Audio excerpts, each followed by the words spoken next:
Bingo Blitz rules. If your bingo has ads in it, That's not a bingo. if it doesn't have the coolest tournaments, mini games, and the most breathtaking design, Nope, not a bingo. if your bingo moment makes you feel so excited that you just want to burst in joy and scream out loud, bingo! Sorry, so you're playing... Bingo Blitz? Now that's a bingo. Go for a world of excitement with Bingo Blitz, the #1 free bingo game. Download Bingo Blitz and play for free. Now that's a bingo. This episode is brought to you by Skinny Pop Popcorn. Perfectly popped, endlessly delicious. Oh, so light and crunchy. Skinny Pop Original Popcorn is the snack you've been searching for. Made with just 3 simple ingredients: popcorn kernels, sunflower oil, and salt. Snacking never felt or tasted so good. Perfectly popped, endlessly delicious. Give yourself permission to snack and pick up Skinny Pop Original Popcorn today. Let's hang out. Let's hang out. And let's talk about what lessons about. Let's hang out. And let's listen to 2 lesbians shout. Let's hang out. Let's hang out. Welcome back to Les Hangout, a podcast hosted by 2 living, breathing lesbians. From the East Coast, I'm Ellie Brigida. And from the West Coast, I am Lee Holmes Foster.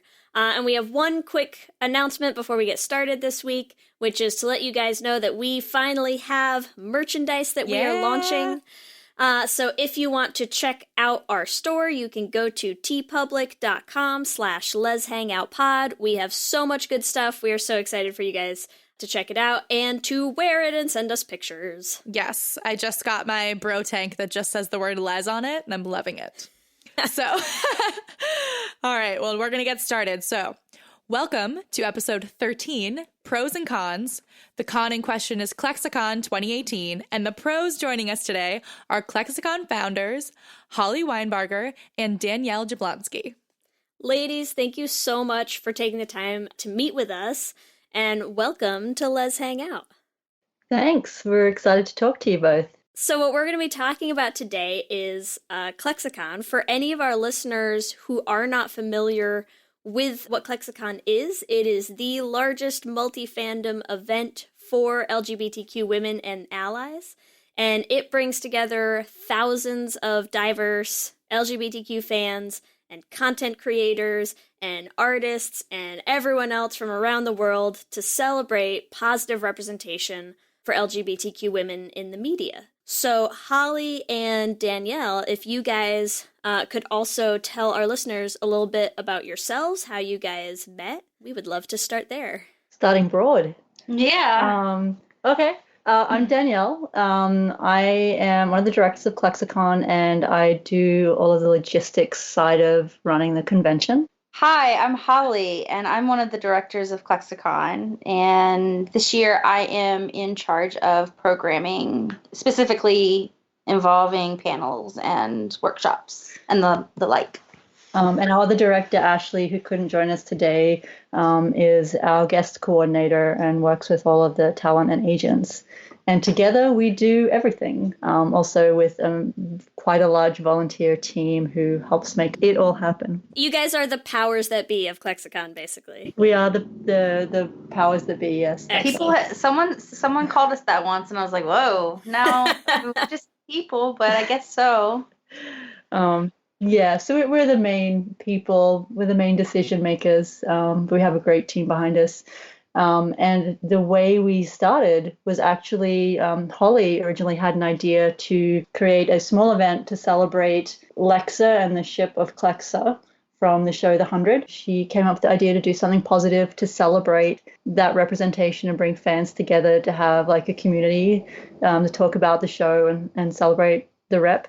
But Ashley and I came on fairly soon after she came up with the idea, and together we kind of realized that there was a lot going on in terms of representation for queer women in TV and film, and a lot of bad things and a lot of tropes and a lot of queer female characters getting killed off TV every week. There was the period in 2016 where every week there were 1 or 2 queer characters killed off TV, and it was pretty awful. And there was a lot of negativity and sadness in the online fandom So we decided to take that idea for a small event and blow it up into an event for all queer women who are interested in representation in TV and film, and bringing together fans from every show that we could. So that's how we ended up with a massive convention we have today.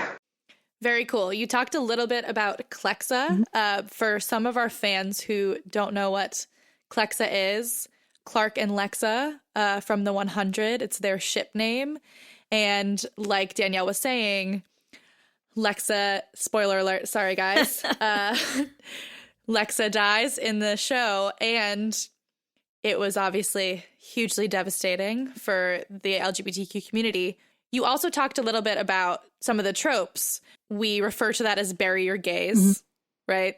For those of you who don't know what bury your gaze is, a ridiculous number of shows, like Danielle was saying. In 2016 and 2017, 62 lesbian or bisexual female characters died on US television, making up 10% of all character deaths. Like, ridiculous number. Which, I mean, if you compare 10% of the character deaths to how many, like, what's the percentage of all characters that lesbian or bi women were? It's 5.4, I think. Not to be a nerd, but it's a much higher number. But I'm actually, what I want to do is can we actually step back to Clexa for a little bit, because I have deep shame to admit I have not yet watched the show.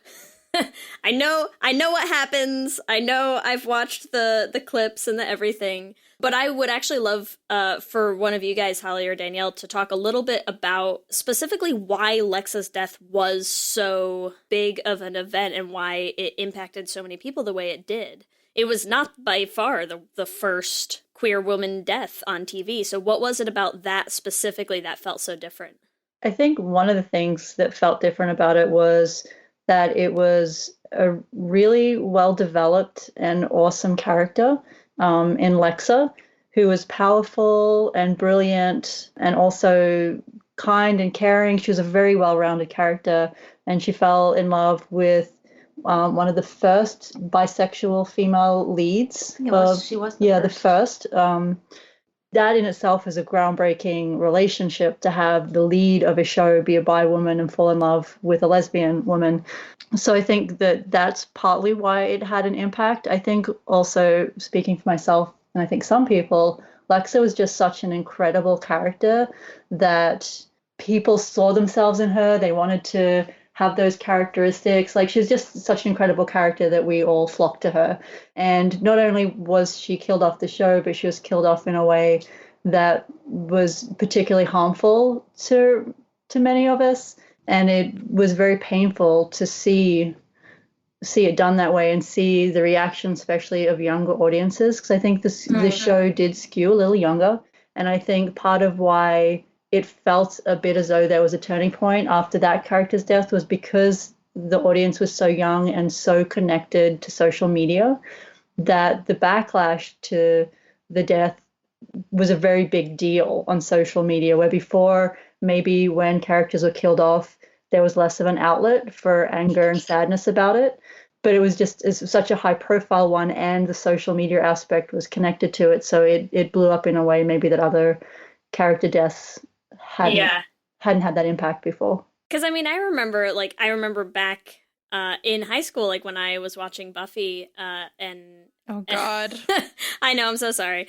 But I remember watching the week where Tara dies, and it just the idea that somehow that would have been something that you could go and just collectively share with, I mean, just so many people in the way that you can these days. That didn't exist. You just sort of sat there stunned and sad, and then were sad about it, with maybe the couple friends that you had who also watched the show. But yeah, it's a very different ball game out there these days, I think. So I think Buffy is interesting too, just because the similarities in the death on that show, it had some very similar things, the way Lexa was killed off.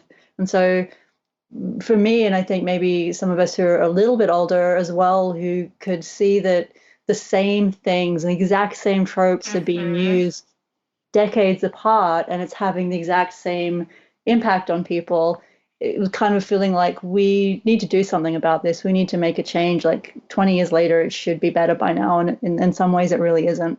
Yeah.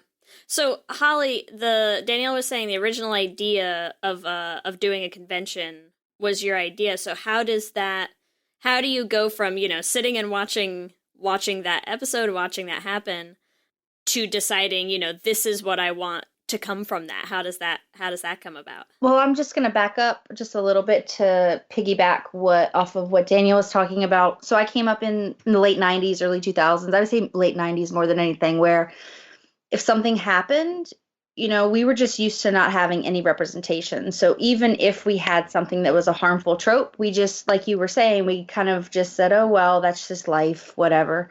Lex's death did not affect me as much as I think personally it affected some of the people in the younger generation, which isn't right or wrong. But when I saw the effect that it did have on, that demographic, at that time during those 6 weeks, I think what was the 16 or 17 lesbian or queer female characters being killed off, I said, well, if this is all I was seeing at the age of 16 or 17 or 18, and I kept seeing myself be killed off over and over and over again, how would I have reacted back then? It's almost like, is bad representation worse than no representation? Right. It was an idea, and it's blossomed since then, but it really was going to be something very small, to comfort the people that were having this awful effect, being awfully affected by it. Yeah. Do you think there are differences between what it felt like last year, like planning the first Clexacon, what had led up to that, and whether the convention itself was a positive experience? It was still something that was coming out of, I think, this buildup of a lot of pain, a lot of frustration, a lot of that sense of, hey, I keep seeing myself and then myself gets killed, and that's not fun to see over and over again. Do you think there's a difference from last year going into this year, whereas, here we are in the year of our Lord 2018 with, a very different, I think, sense of representation, a very different, amount and style of representation that we're seeing so far this year? Does that feel different compared to last year? It feels a little different for sure. I think last year, in the lead up to last year's event, feelings and emotions were really raw. There were so many characters killed off TV, and people were really angry and upset about it. And I think while people are still angry and upset about it, I think there is a sense now of a little bit more hope, between us actually starting to get a few more positive queer characters on TV, and some shows starting to be a little bit more representative of our communities, and also with the larger world things that are happening with the Time's Up movement and people talking about getting active. I think there's a lot more hopefulness around that this year. Yeah, and I would just add to that, and maybe, I don't know, repeat kind of what she said, but last year for me anyway, it felt really helpless, even though a great event did come out of everything, but leading up to it and even a little bit after, it still felt, like we had a great event, but where is the change? Like, we don't see it on TV yet. And this year, with a lot of the representation that's come out, I'm not saying that Clexacon is responsible for that, but it just, having the follower count grow and having the ticket sales, knowing that more people are coming, it's like, all right, we're going to actually do this. We're going to accomplish this, and this is going to change something. Whether it's 10 years down the road or 5, people want to know what we're doing, and they're excited and they're getting involved. And so for me, I feel like it went from, okay, we're doing this because we feel helpless, and now we're doing this because we're going to make a change, damn it, kind of thing. Besides just the feeling of it, obviously it's your second year now. What else is different with the second year compared to the first year? We have more guests, but more than that, we take a lot of our feedback from our attendees from last year. We took a lot of it, and they wanted to have more time together. So we've added a day before and after the official programming to have events. We're having like a pool party, a badge pickup party. We're doing speed friending. So there are a lot of people that come by themselves. They can kind of make a friend that they're compatible with to hang out at the con. And I think Monday we're doing doing another pool event and maybe some outdoor stuff. But we're growing the programming. We're focusing more on queer women of color and intersectional parts of the community. I think that's something that, definitely needs to be elevated. Yeah, we have more events too. Like we have added a comedy night this year, which we're really excited about. We still have our Cocktails for Change event, but we've added more ways to meet celebrities as well with meet and greets and a celebrity breakfast. And then just overall, there's more of everything, more and more, Yeah. bigger and better. We'll take it. Yeah. Were you surprised last year? You dreamed this thing into existence. It's the first year, not really knowing what to expect. I mean, how did it feel coming out of it? Were you, just surprised at how amazingly it went, how big it actually became, or, how did it feel kind of the planning leading up to it to actually getting that first year out of the way? Incredibly stressful, and I think the overwhelming feeling afterwards was relief. We had a lot of people that came up to us afterwards and, they said for a first year con, we never would have known, I had no idea, but behind the scenes, you don't realize there are fires being put out and blisters forming and yeah. So I think leading up to it, for me, it was a little terrifying too. And stressful, but terrifying. And I would echo everything Danielle said about relief. I would capitalize that and put many exclamation points after. Yeah. Were you surprised by some of the people that came in terms of guests for a first year convention? I know you said there's more this year, and we are thrilled about so many of the people that are going to be there this year. But even last year, I mean, there was, a decent number of pretty big name people. Yeah, we're really lucky and thankful that so many great guests wanted to come and support us and take a risk on a first year event. We definitely had some amazing people attending last year. Some of them are coming back this year. We've also been able to add more people. I think also because we were a first year event, a lot of people were a little bit hesitant to make sure we were actually going to pull off the event. So now that we've had a fantastic year as well, I think that's really helped us add even more names to our guest list. So we're really excited about that. Oh yeah, they're all crawling back now. Yeah.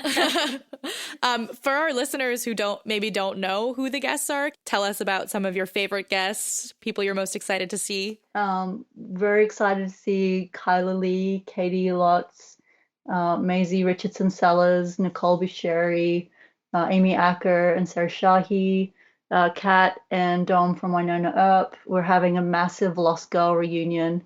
The 7 people from Lost Girl will be there. Wow. I'm really excited about the One Day at a Time panel. That's really a fantastic show. We have Isabella Gomez and both of the creators of the show will be coming out. We have Caitlin Deschelle, who is the Wonder Woman's stunt woman. Cool. We have such an incredible lineup of people. Dot Marie from Glee. Yep. We're going to be going through and checking now if you've forgotten anyone, because that's pretty good off the cuff. We have about 40 featured guest actresses and then additional featured industry guests. So there's a lot of people on that list. We definitely, everybody go check that out. Lee and I will be at Clexacon, and we are very excited about all of the guests as well. I mean, also big names ourselves, obviously. Huge. Everyone's really waiting to see us, but yeah, I mean, it's basically us, and then there's like Dom and Kat, and then down the line a little.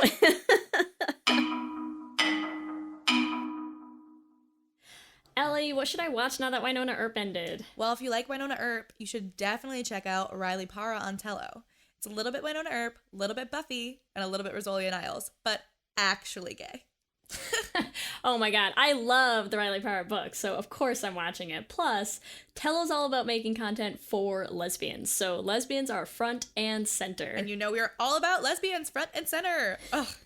And did you know they're the first lesbian network to receive an Emmy nomination? Which is huge. Such a big deal. We were so excited to buy our subscription because we know all those fees are just going to go straight into making more lesbian content, which I think is something we all want. More lesbians. Absolutely. And we have a special deal for our listeners. If you use the code LESHANG at checkout, you'll get 20% off your first month or your first year. So be sure to check out Tello and subscribe to watch great shows like Riley Para and so many others. You know, it's something else that I think has been really great in terms of the convention and things that how last year went and things like that. Because again, neither Ellie or I were there last year. I actually found out about it like the week after it happened, and I think sank into a deep depression for like the next week after that at having missed it. I don't know that some of the actresses even knew, what to expect walking into some of those rooms. I mean, it just seemed like their eyes were opening to this whole new thing that was out there. Yeah, I think one of the things that's exciting for the actresses who are coming is that usually when they go and do a Comic-Con event or an event like that, the LGBTQ audience is relatively small. At this event, we have 3,500 queer women and allies who know the show, love the show, want to meet them, want to hear from them. So the audiences are big and they're really excited. So I think that that's also something that the actors actually are really into. It's kind of cool. Yeah. We've talked about this in other podcast episodes, how actresses can be supportive of their fandom. Have you found that through Clexacon, you've really seen actresses be more aware of how to support their fandom as well? Yeah, I think for sure. And it's really interesting listening to some of the panels and listening to their experiences as people who do not identify as part of our community and how they've learned about our community, and how they take it very seriously, how they represent us, and that they think it's very important that they do a good job. So it's really cool to hear that and hear about the process they went through. One of our guests last year, prior, they actually went and researched like the bury your gays trope and what, because it meant that much to them that they were representing the community. And we had writer, director came up in a panel and raised their hand and said, what can I do better as a writer, as a producer? So seeing the celebrity guests that are not a part of the community take the initiative to do that, I think that means a lot to the attendees. And that writer-director will be back again this year. Do you think we're starting to see, we talked a little bit about the landscape of, queer female representation in the past couple of years versus this year. Do you think we're already starting to see some of that, see the impact of things like this? I think certainly in terms of a lot of the actresses and their awareness that you just mentioned of, how important this is to people and how little of it there is for our community specifically. But do you think we're seeing that also at the level of showrunners and possibly at the level of networks even? I think we are slowly. I think we have a long way to go. And that's one of the things that we're really interested in, is encouraging and helping more queer women get involved in the process of content creation, and supporting queer women who are already in the industry, and make sure that they have our support when they're pushing for better representation, because we need to have queer women in the writers' rooms at the higher levels, people who are going to actually greenlight these stories and shows. If we don't have queer women in those positions, it's going to be much harder to get that good rep. Yeah, I think that's sort of a good segue to talk about the panels a bit, because I think the panels for Clexacon are something that distinguish it from other conventions, and that the panels are focused on helping queer women create better content, like you said, putting them in the writer's seat.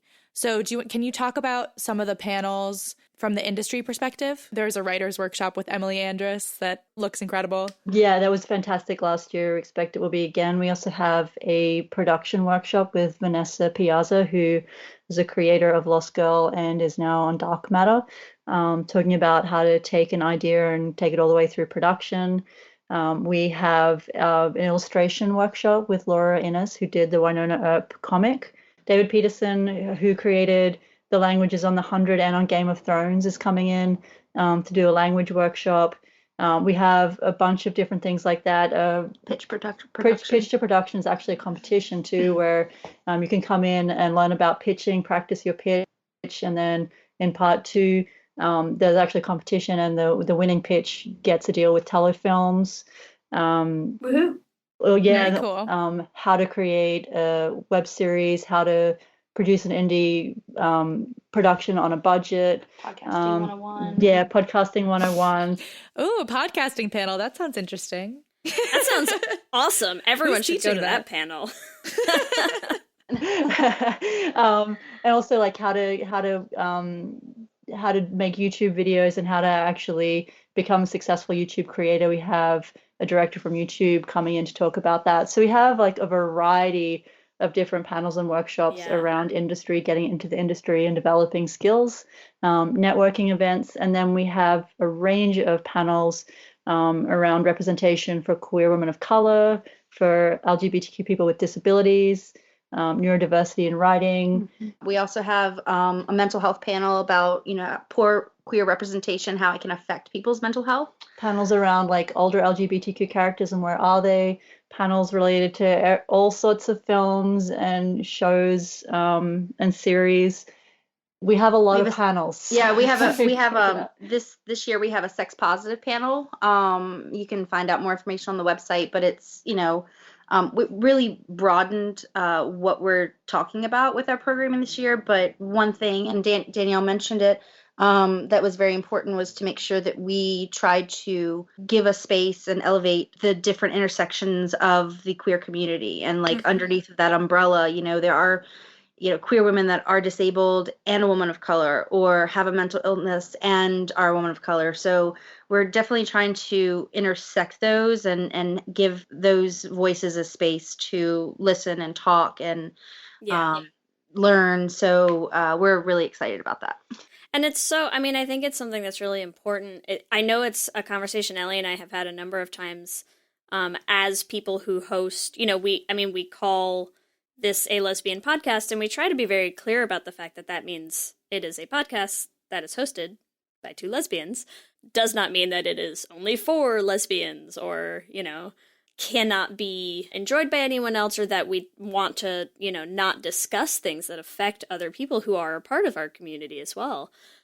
Us as lesbians are very aware of being part of that broader LGBTQ community.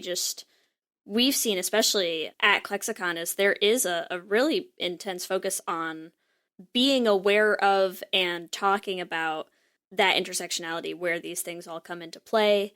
And I think that's something else that's really important that I've also noticed this past year, that, not just are we seeing sort of better representation in the media in general, not across the board, I'm not going to say. I think we are still lagging in a lot of ways on certain issues about, having a lot of trans representation, about having representation of disabled queer characters and things like that. But we are starting to see more and more, lesbians of color, bi women of color on TV shows. I think, obviously the bold type.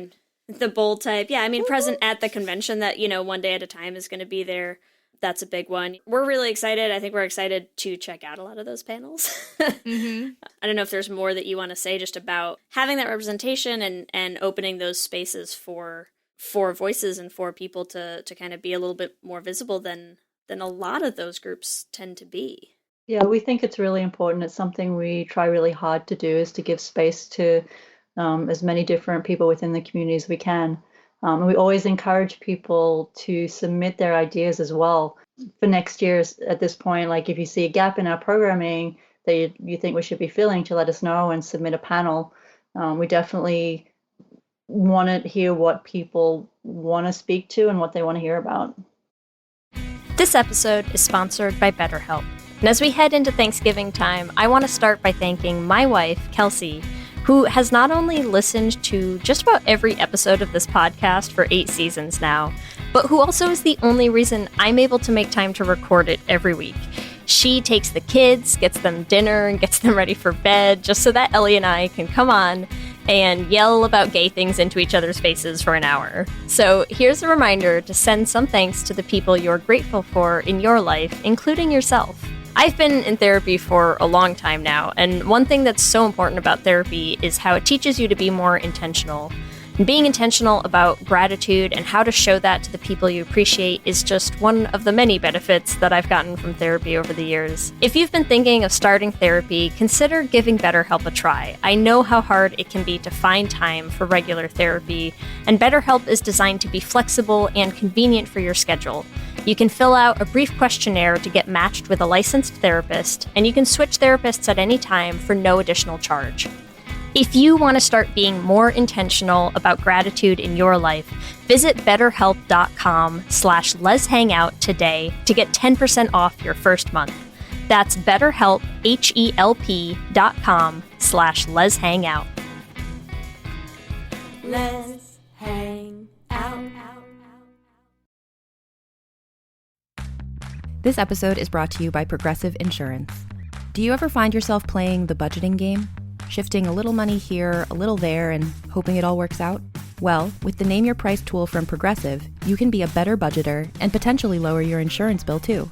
You tell Progressive what you want to pay for car insurance, and they'll help you find options within your budget. Try it today at Progressive.com. Progressive Casualty Insurance Company and Affiliates. Price and coverage match limited by state law. Not available in all states. For many businesses, the holiday season can be both an exciting and stressful time. With so many balls in the air, one thing you definitely want to know you can rely on is how you're selling your products. And with Shopify, you can rest easy knowing it's the home of the #1 checkout on the planet. Nobody does selling better than Shopify, and when it comes to successful brands like Aloe, Allbirds, or Skims, an often overlooked secret is all the things that go on behind the scenes that make selling, and for shoppers, buying, simple. For millions of businesses, if you take a peek behind that curtain, you'll see that Shopify is what makes it all possible. Shop Pay boosts conversions up to 50%, so that's more happy customers and way more sales going. It's true all the time, but especially this time of year, your commerce platform better be ready to sell wherever your customers are scrolling or strolling, on the web, in your store, in their feed, and everywhere in between. Businesses that sell more sell on Shopify. Upgrade your business and get the same checkout we use for Realm merch with Shopify. Sign up for your $1 per month trial period at shopify.com/realm, all lowercase. Go to shopify.com/realm to upgrade your selling today. Shopify.com/realm.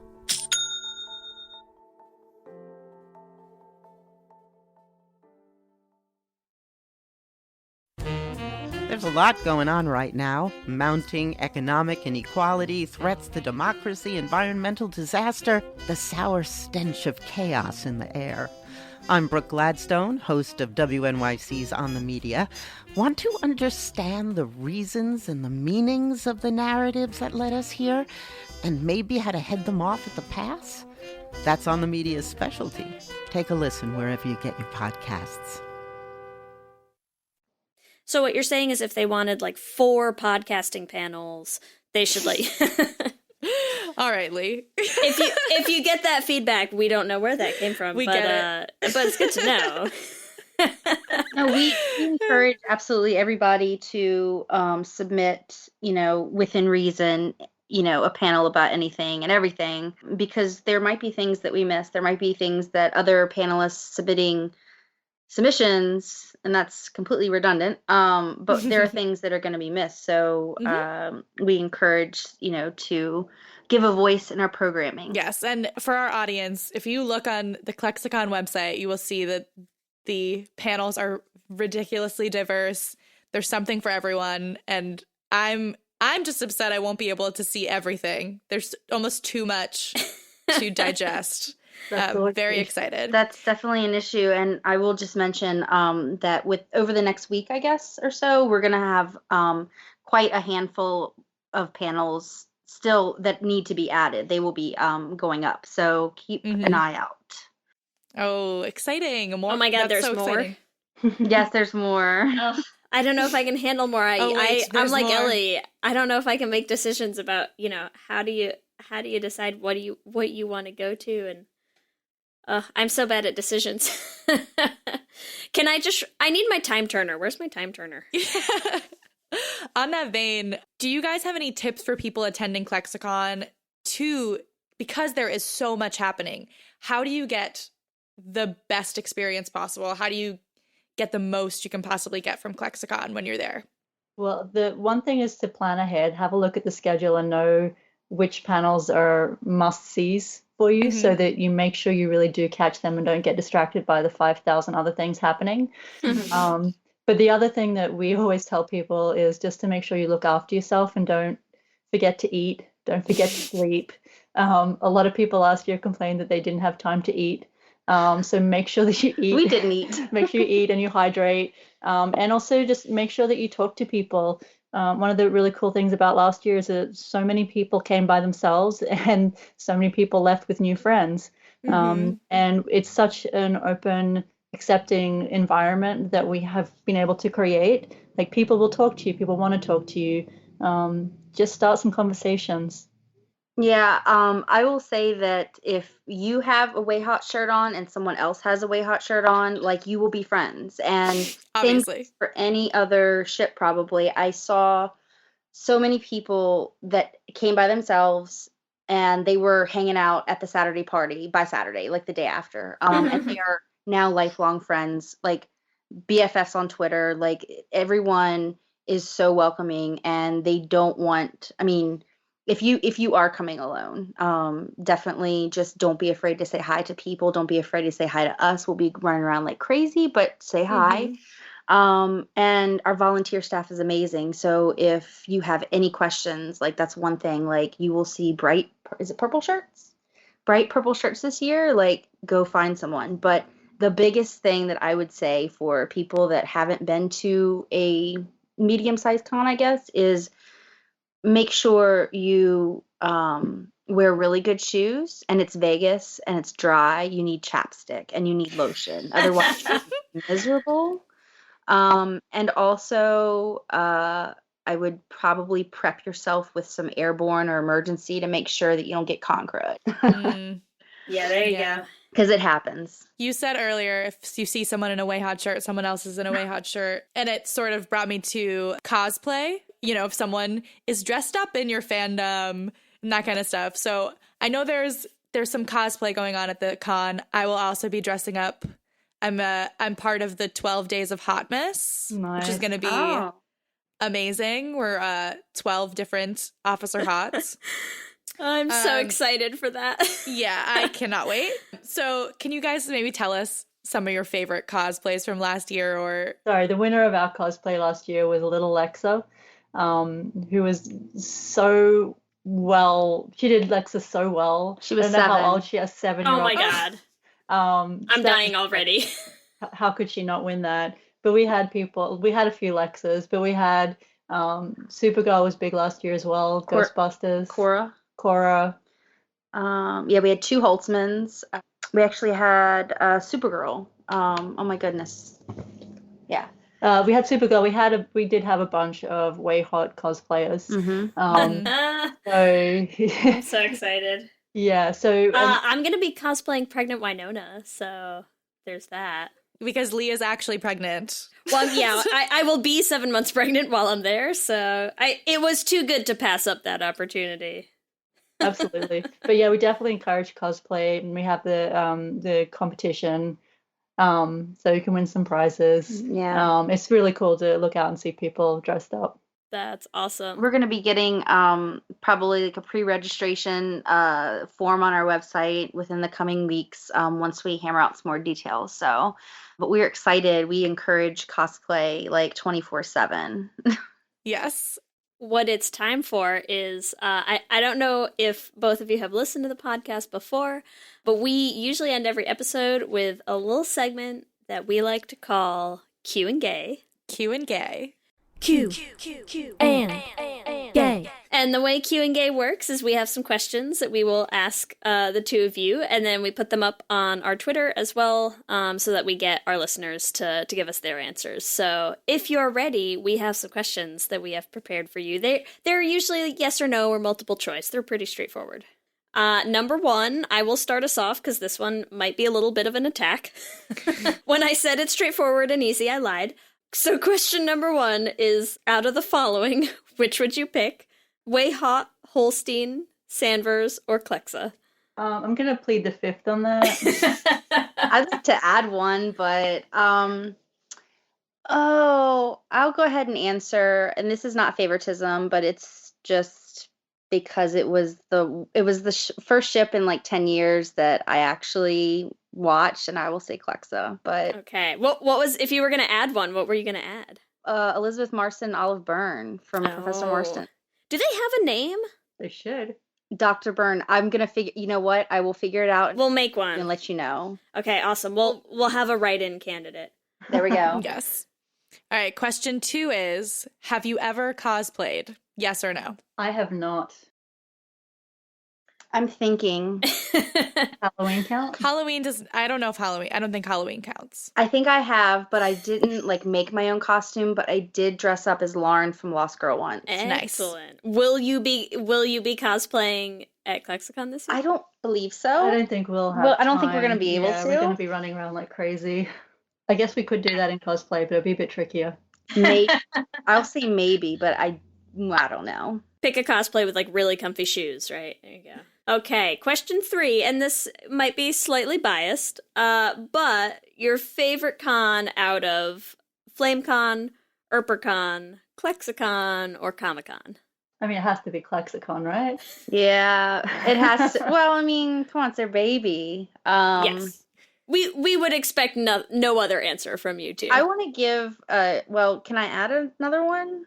Well, we just came back from TGI Film Slash this weekend, and I go to conventions a lot just to meet people, and I had the most amazing time there. So it's a very, very small convention, but and then you said Comic-Con, and that doesn't really count because there's like 40 of them. So Clexacon, I enjoy TGI Film Slash, and that's my answer. Different cons have different feels, so it really depends on your mood. It's really nice to go to queer cons though. There are a few it really of them is. popping up.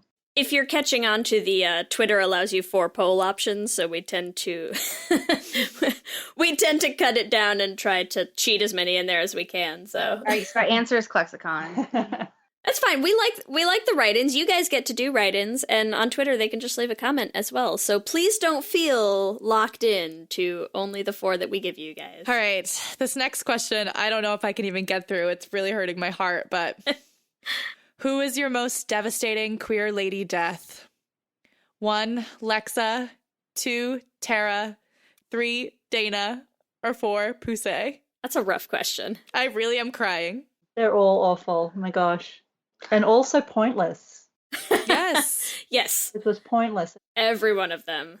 So equally all awful. I mean, yeah, they're all completely different. I feel like we're breaking the rules, but I'm sorry. The verdict is everything about all of those was terrible. Got it. They were all devastating. That's correct. Yes. Devastating and unnecessary. Like secret answer E, all of the above. Yeah. I agree. It is a rough question. I mean, it's me, so hard to pick out of any of them. I think Dana was the worst for me. Dana was the first for me. Yeah. Dana, I think, was my first too. Oh, Tara was the first for me, but Yeah. Dana just rips my heart out every time. But then so did, I don't know, all of them. Yeah. Let's leave it at that. It's bad. Stop burying our gays. Okay, question 5, last question, you guys. What is your favorite part of the weekend out of panels, photo ops, parties, or just reunions with friends? I'm gonna answer first because I don't have. I can pick. Meeting people that I have not met, that I have talked to, or just seeing them again. That is my absolute favorite part of the weekend. Like, I love the panels. I love the party. I'm usually too tired. Well, last year I was too tired to even like drink at the party, but the people I met, I mean, they brought Tim Tams and they brought like pawpaw cream, and it was just that connection, that feeling of community, like across it transcends like social media, and it's actually there. That's by far my favorite part of the weekend, like hands down. And I'll say that that's all awesome. And on top of that, one of the things I'm actually really excited about is to meet our full team in person for the first time, because Yes. our team is made up of people around the US and internationally.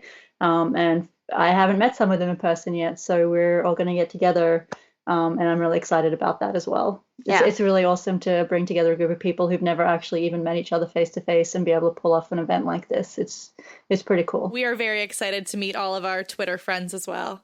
Yeah. And to meet you two in person, actually. Yeah. I'm the hugger. If you approach anyone, Okay. Go don't for the hug. hugging everybody. You got to ask permission. No, I'm just kidding.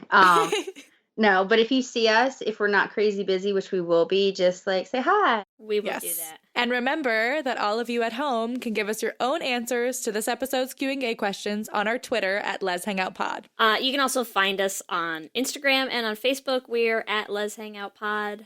And you can email us at leshangoutpod@gmail.com. Or you can check out our website at leshangoutpod.com. If people want to get some more information just about the convention in general, about where to buy tickets, how to follow along if they can't make it this year, things like that.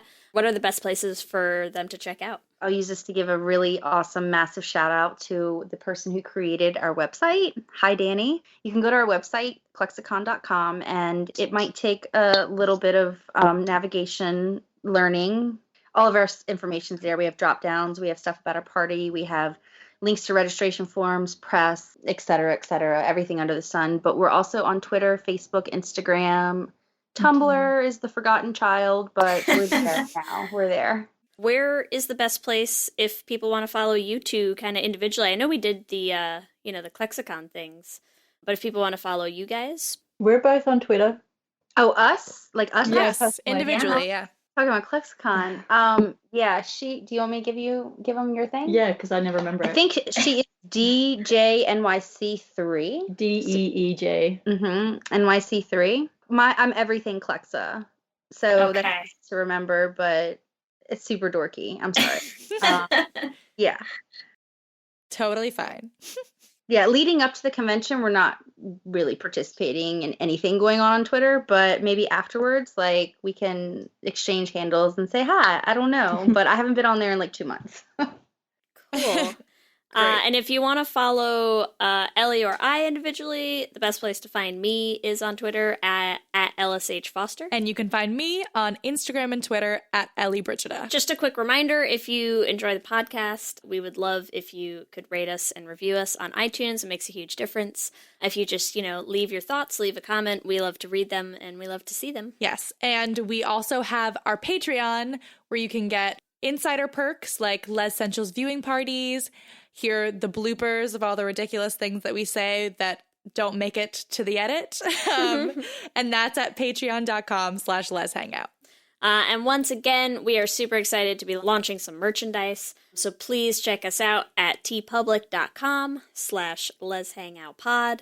We're going to have a lot of good stuff going up there. With that, I would like to say a huge, huge thank you to Danielle and to Holly. We have so much enjoyed having you guys on the show. This was great. We have enjoyed being here. Thank you so much for having us. Thanks a lot, guys. And we are looking forward to seeing you guys and seeing everyone listening who's going to Clexacon. We are looking forward to meeting you guys and seeing you at the panel. Yay! Yay! And with that, I'm Lee. And I'm Ellie. And let's hang out again soon. Let's hang out. Ladies and gentlemen. What are you doing? What do you mean? Just keep it simple. I'm making the promo. Just keep it simple. Just say, hey, we're the Brav Bros. Two guys that talk about Bravo. Ladies and gentlemen, boys and girls, we're the Brav Bros. No. Oh. Dude, stop with the voice. Just keep it simple. I've seen promos on TV, dude. This is how you get the fans engaged. This is how you get listeners. We're trying to get listeners here. If we just say, oh, we're two dudes that talk about Bravo, people are going to get tired of it already.